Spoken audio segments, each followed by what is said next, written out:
कितना अच्छा होता अगर हमारे पास एक टाइम मशीन होती जिसमें बैठकर हम पृथ्वी के इतिहास की सैर कर पाते। तो दोस्तों, आज हम जा रहे हैं हमारी पृथ्वी के इतिहास की सैर करने आज से 4.5 अरब साल पहले। तो चलिए चलते हैं हमारी टाइम मशीन में और देखते हैं पृथ्वी के पूरे 4 अरब साल के इतिहास को। 4.5 अरब साल पहले ये है वो जगह जहां आप अभी बैठे हो, लेकिन इस समय यहाँ पर कुछ भी नहीं था। यहाँ पर मौजूद है सिर्फ कंकड़, पत्थर, धूल और गैस का महासागर। हम सब इसी गैस, धूल और कंकड़ पत्थर से ही बने हैं। अंतरिक्ष में बसे इस मलबे से करोड़ों किलोमीटर दूर एक सितारे की मौत हो जाती है। मरते हुए ये सितारा अपने विस्फोट से इस कंकड़ पत्थर के समुद्र में हलचल पैदा कर देता है। इस वजह से ये गैस और धूल का बादल अपने केंद्र में संघनित होने लगता है और इस वजह से केंद्र में एक भयानक विस्फोट होता है। उसी के साथ हमारे सूर्य का जन्म होता है। इसी समय सूर्य के पास मौजूद कंकड़ पत्थर आपस में मिलते हैं और लाखों करोड़ों साल में धरती बनकर तैयार हो जाती है और इसके साथ बाकी प्लैनेट्स बुध, शुक्र, मंगल, जुपिटर, शनि और अरुण वरुण भी बनने लगते हैं। सूरज के पास वाले ग्रह रॉकी प्लैनेट्स बनते हैं और उससे दूर बनते हैं गैस जायंट्स। पृथ्वी अपनी शुरुआती अवस्था में लावा के समंदर से भरी है। इस समय पृथ्वी का टेम्परेचर 2000 डिग्री फ़ारेनहाइट है। इस समंदर में हमारी टाइम मशीन से एक पैर बाहर निकलते ही वो भाप बन जाएगा। और ये देखिए, आसमान में मंगल जितना बड़ा प्लैनेट पृथ्वी से टकराने आ रहा है। इस टक्कर से पृथ्वी का काफी सारा मलबा अंतरिक्ष में चला गया है और जिससे पृथ्वी के चारों ओर एक रिंग बन गई है। हजारों साल फास्ट फॉरवर्ड चलने पर हम देखते हैं कि ये टुकड़े आसपास में मिलकर हमारे चांद को बनाते हैं। इस समय हमारी पृथ्वी किसी नरक से कम नहीं है और इस नरक में इस वक्त एक दिन 4 घंटे का है। हमारी टाइम मशीन इस गर्मी को सहन नहीं कर पाएगी। समय में और आगे 10 करोड़ साल चलने पर हम पहुंच चुके हैं लेट हैवी बम्बार्डमेंट के युग में। यहाँ पृथ्वी पर हजारों एस्ट्रॉइड्स की बारिश हो रही है। पृथ्वी पर अंतरिक्ष से लगातार करोड़ों एस्ट्रॉइड्स बरस रहे हैं और 2 करोड़ साल फास्ट फॉरवर्ड होने पर भी ये सिलसिला नहीं थम रहा है। इन एस्ट्रॉइड्स के अंदर पानी क्रिस्टल्स के रूप में मौजूद है और इन 2 करोड़ सालों में इन सभी एस्ट्रॉइड्स ने पृथ्वी को पानी से भर दिया है।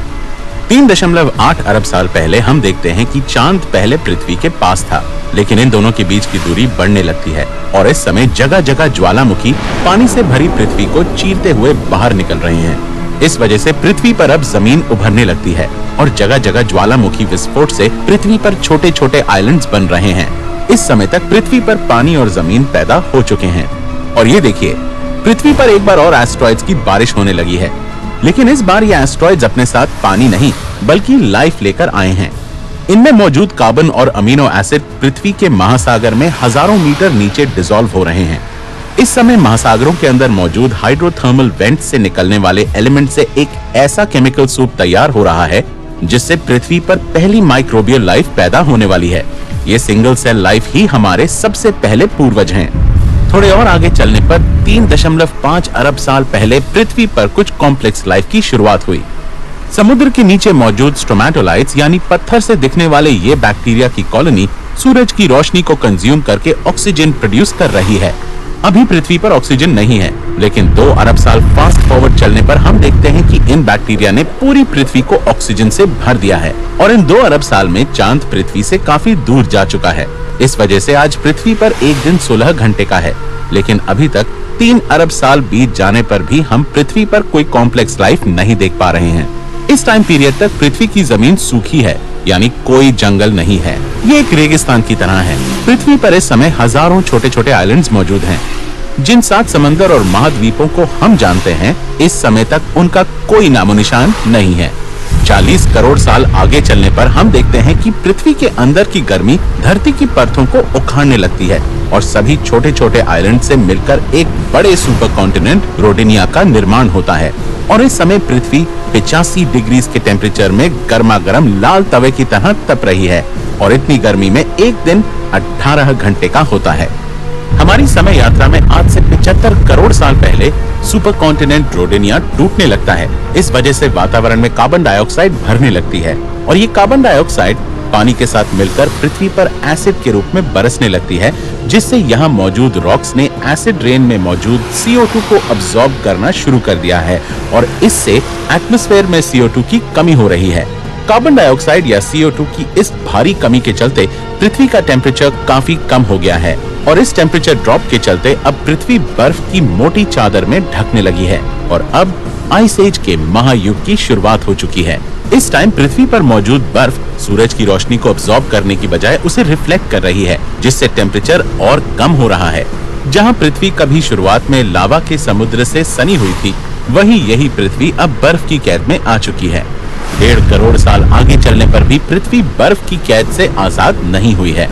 थोड़ी और आगे चलने पर हम देखते हैं कि पृथ्वी पर जगह जगह ज्वालामुखी फटने लगे हैं और ये ज्वालामुखी एटमॉस्फेयर में करोड़ों टन CO2 को रिलीज कर रहे हैं।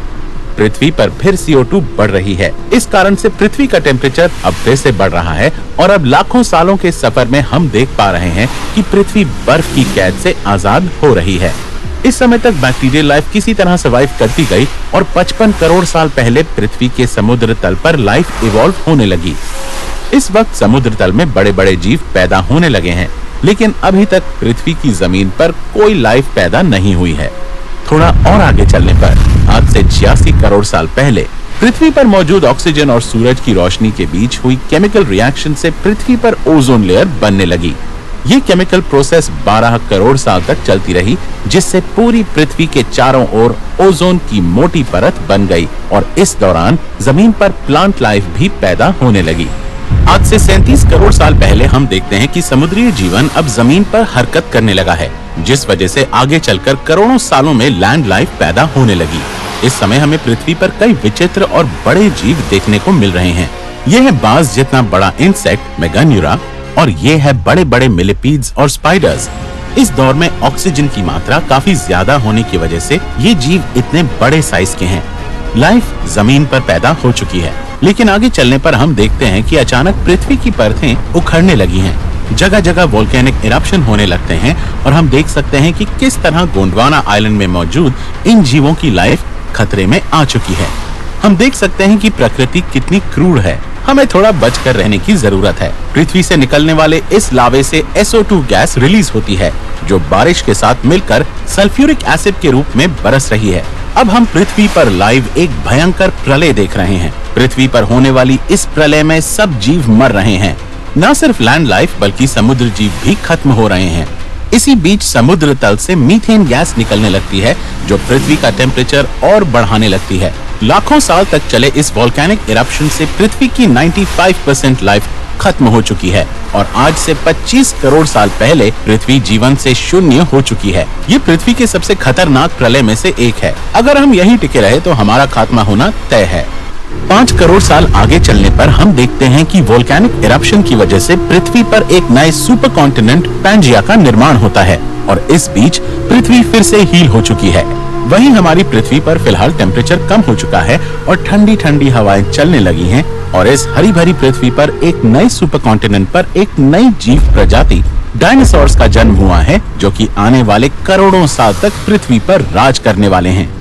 पिछली बार पर्मियन एक्सटिंक्शन के समय जो कुछ बचे कुचे रेप्टाइल्स थे, वो अब डायनासोर्स में इवॉल्व हो चुके हैं। 10 करोड़ साल तक चले डायनासोर्स युग में इनकी हजारों प्रजातियां पैदा होती हैं। लेकिन 19 करोड़ साल पहले ये पैंजिया सुपर कॉन्टिनेंट भी टूटकर अब अलग अलग भागों में बट रहा है, जिस वजह से नए महाद्वीपों का जन्म हो रहा है और इसी समय अटलांटिक और इंडियन ओशंस भी बन रहे हैं। पृथ्वी पर हुए इस जियोलॉजिकल मूवमेंट में डायनासोर्स को भी अपने साम्राज्य को बढ़ाने का मौका मिल रहा है। अब डायनासोर्स पृथ्वी के अलग अलग इलाकों में जाकर बस चुके हैं। 10 करोड़ साल आगे फास्ट फॉरवर्ड करने पर हम देखते हैं कि पृथ्वी पर कई नए विचित्र जीव पैदा हुए हैं, लेकिन इन सब में डायनासोर्स ही पृथ्वी पर राज कर रहे हैं और इस समय एक और छोटी सी नई प्रजाति मैमल्स भी पैदा हुई है। चूहे जितने छोटे ये मैमल्स डायनासोर्स के शिकार हैं। ये रात में खाने के लिए निकलते हैं और दिन में बिल में छुप जाया करते हैं। 10 करोड़ साल तक डायनासोर्स के साम्राज्य को चुनौती देने वाला कोई नहीं था, लेकिन पृथ्वी से अरबों किलोमीटर दूर एक एस्ट्रॉयड अब डायनासोर्स को खत्म करने के लिए चल पड़ा है। आज से 6.5 करोड़ साल पहले हम देख रहे हैं कि एक माउंट एवरेस्ट जितना बड़ा एस्ट्रॉयड पृथ्वी की तरफ आ रहा है। इसके अंदर लाखों परमाणु बम की ताकत भरी है। पलक झपकते ही 80,000 प्रति किलोमीटर घंटे की रफ्तार से पृथ्वी से टकरा जाता है। इस एस्ट्रॉयड से टकराने से पृथ्वी पर एक साथ सारी प्राकृतिक आपदाएं आ चुकी हैं। वोल्केनिक इरप्शन, सुनामी, तूफान और आसमान से पहाड़ों की बारिश। पूरी पृथ्वी पर जगह जगह आतंक मचने लगा है। पृथ्वी से उठने वाली करोड़ों टन धूल ने सूरज को ढक दिया है। इस भयानक प्रलय में डायनासोर्स के अंत के साथ एक बार फिर पृथ्वी पर 90% जीव प्रजाति खत्म हो चुकी हैं। लेकिन पृथ्वी पर हुई इस तबाही में मैमल्स बच चुके हैं। आगे चलने पर हम देखते हैं कि आज से 4.7 करोड़ साल पहले यही मैमल्स आगे चलकर बंदर, एप्स और अलग अलग जीवों में बदलने लगे हैं और अब जाकर हमारी पृथ्वी आज के जैसी दिखने लगी है। इसी समय हमारा देश भारत पैंजिया से टूटकर एशिया से आकर टकराता है और इससे हिमालय पैदा होता है। अब पृथ्वी पर पहाड़, नदियां, सागर सब कुछ बन चुका है और अब पृथ्वी तैयार है एक और नई जीव प्रजाति का स्वागत करने के लिए, यानी कि हम सब। आज से 40 लाख साल पहले पृथ्वी पर मैमल्स के एवोल्यूशन से एप्स पैदा हुए। इस समय टेक्टोनिक प्लेट्स की टक्कर से अफ्रीकन पहाड़ पैदा हो रहे हैं। ये पहाड़ समुद्र से आने वाली हवाओं को रोक रहे हैं। इस वजह से मॉइस्चर की कमी पड़ जाती है और टेम्परेचर भी बढ़ रहा है, जिससे यहाँ सूखा पड़ चुका है। सूखा पड़ने की वजह से इन एप्स को खाने की तलाश में दूर जाना पड़ रहा है। इसीलिए इन्होंने 2 पैरों पर चलना शुरू कर दिया है ताकि ये दूर तक देख सकें और खाने की तलाश कर सकें। फास्ट फॉरवर्ड आगे चलने पर हम देखते हैं कि इन्हीं एप्स ने इवॉल्व होकर आज से 15 लाख साल पहले इंसानों की पहली प्रजाति होमो हैबिलिस पैदा हुई। ये इंसानों के सबसे पहले पूर्वज हैं और अगले लाखों सालों में हम देखते हैं कि हमारी कई प्रजातियां पैदा हुई। वहीं आज से 3 लाख साल पहले इंसानों की सबसे उन्नत प्रजाति यानी होमो सेपियन यानी हम इंसानों का जन्म हो चुका है। हमारी कई प्रजातियां जैसे कि होमो इरेक्टस और होमो निएंडरथाल अब लुप्त होने लगी हैं और इन लाखों सालों में हम होमो सेपियंस लगातार सर्वाइव करते जाते हैं। समय में अगले 3 लाख सालों में हम देखते हैं कि हमारे दिमाग का भी एवोल्यूशन होने लगा है और हम मॉडर्न होमो सेपियन यानी इंसान के रूप में बदलने लगे हैं। धीरे धीरे हम इंसान और विकसित हो चुके हैं। हमने आग का प्रयोग करना सीखा, हथियार बनाए, शिकार किया, कपड़े पहनना सीखा और हमने भाषा का आविष्कार किया। अब हम नए नए धर्म और मान्यताओं को मानने लगे हैं और इस तरह 3 लाख सालों में क्रमिक विकास के चलते आज हम इंसान विज्ञान और टेक्नोलॉजी के युग में पहुंच चुके हैं। आज वर्तमान में हमारी पहुंच धरती से समंदर और समंदर से अंतरिक्ष तक पहुंच चुकी है और अब पृथ्वी पर एक नई प्रजाति राज कर रही है। प्रकृति ने हमें दिमाग दिया है। हमारे पास सिर्फ 2 चुनाव हैं, इंसानी सभ्यता को पूरे ब्रह्मांड में बसाना या फिर डायनासोर्स की तरह एक्सटिंक्ट हो जाना। हम इंसानों का भविष्य क्या होगा ये हम नहीं जानते। आज हमने समय में अपने इतिहास की यात्रा की, लेकिन समय में हमारे भविष्य की यात्रा में क्या होगा? पृथ्वी लगातार बदलती रही है और बदलती रहेगी। ऐसे में ब्रह्मांड में हम इंसानों का भविष्य क्या है? समय के सफर में आगे और क्या क्या घटनाएं पृथ्वी को झेलनी पड़ सकती हैं? जानने के लिए जरूर देखें हमारी भविष्य की समय यात्रा। हम मिलते हैं आपसे किसी और जर्नी में। तब तक के लिए नमस्ते, goodbye, good luck and sayonara.